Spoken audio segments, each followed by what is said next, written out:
Imagine walking through a silent junkyard at sunrise. The air smells like rust and old oil. Rows of broken cars sit like forgotten memories. And then, in the far corner, buried under dust and scrap metal, you see it. A massive chrome grille. The spirit of ecstasy leaning forward like she's still ready to fly. Car that once cost more than most houses. Now sitting flat on dead tires. This isn't just any car. This is a Rolls-Royce. Or maybe a Bentley. And today, we're bringing it back to life. Before we even touch this car, I need you to do something quick. If you love insane restorations and comeback stories like this, hit that like button right now and subscribe to Adil Ramson so you don't miss what happens next.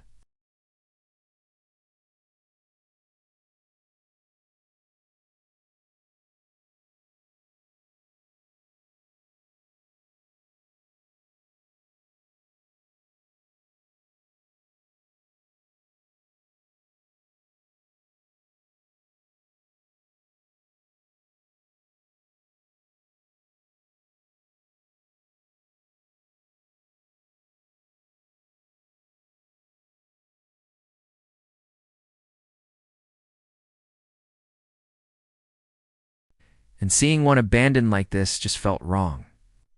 We started with a full inspection.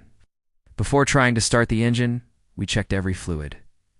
The oil looked thick and dark. Coolant was almost gone. The battery was completely dead. Wires in the engine bay had small bite marks from rodents. That's one of the worst things about junkyard cars. They don't just sit. They get attacked by time and nature. We replaced the battery first. That moment is always intense. You connect the terminals and hope nothing sparks.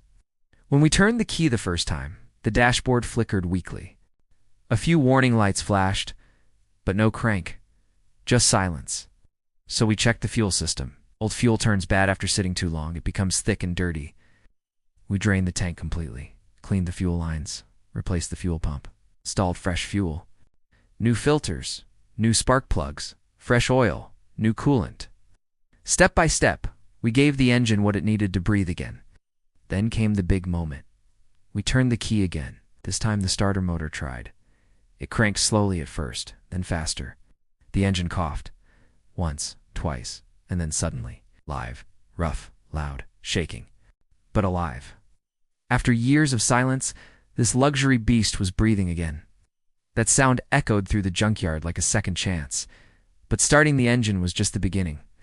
Next was the air suspension.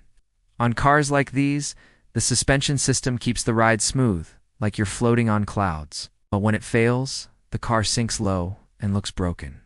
Ours was completely collapsed. We scanned the system and found multiple faults.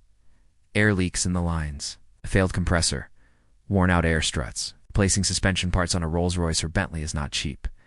But we weren't doing this halfway. We replaced the damaged air struts, installed a new compressor, fixed the lines, and reset the system. The moment we lowered the car back onto its wheels and saw it rise smoothly to its proper height, it felt like watching someone stand up after being down for years. Inside the cabin was another story. The smell hit us first. Old leather mixed with dust and moisture.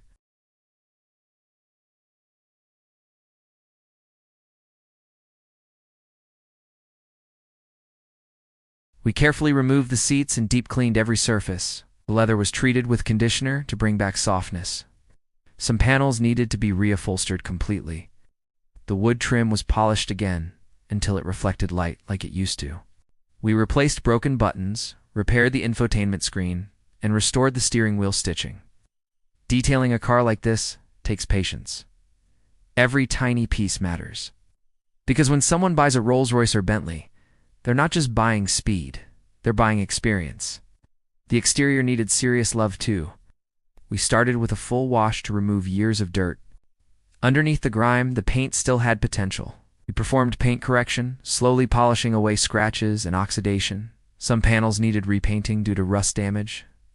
Chrome pieces were removed and restored. The iconic grille was polished until it shined like a mirror again. One of the most satisfying moments was restoring the headlights and taillights. Cloudy and yellow at first, they became crystal clear again. Suddenly, the car didn't look abandoned anymore. It looked respected. Of course, there were surprises. Hidden wiring issues, leaking radiator hose, brake lines that needed replacement. Luxury cars have complex systems, and one small problem can connect to another.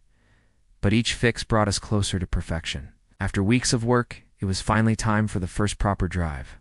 We slowly rolled it out of the garage. The engine idled smoothly now. No warning lights, suspension perfectly leveled. The sun reflected off the polished paint. I remember thinking how crazy it was that this same car had been sitting dead in a junkyard not long ago. The first drive was magical. Steering felt solid. The brakes were smooth. And when we accelerated, that powerful engine moved this heavy luxury machine effortlessly. The cabin was quiet again. That signature Rolls-Royce or Bentley silence. Like the world outside didn't matter. Moments like this are why we do it. Because restoring a car isn't just about metal and bolts. It's about giving something a second life. It's about proving that even when something looks finished, it might just need the right hands. You've made it this far, I want to know something. Would you daily drive a restored Rolls-Royce or a Bentley like this? Or would you keep it as a weekend luxury cruiser? Drop your answer in the comments. I read them all. Back at the shop, we did final touches. Wheel alignment, software updates. A full detail one more time. When the transformation was complete, the car looked like it belonged in front of a luxury hotel again, not between crushed, scrapped cars. And here's the crazy part. The value difference between junkyard condition and fully restored condition is massive. What once looked like scrap metal became a six-figure machine again. That's the power of vision and hard work. On a Deal Ramsden, this is what we love to show you. Not just shiny supercars, but the journey, the dirt, the setbacks, the comeback. Standing next to the finished car, I kept thinking about how easy it would have been for this story to end differently. It could have been crushed, parted out, forgotten forever. But instead, it's alive, driving, turning heads again. And honestly, there's something emotional about saving a luxury icon.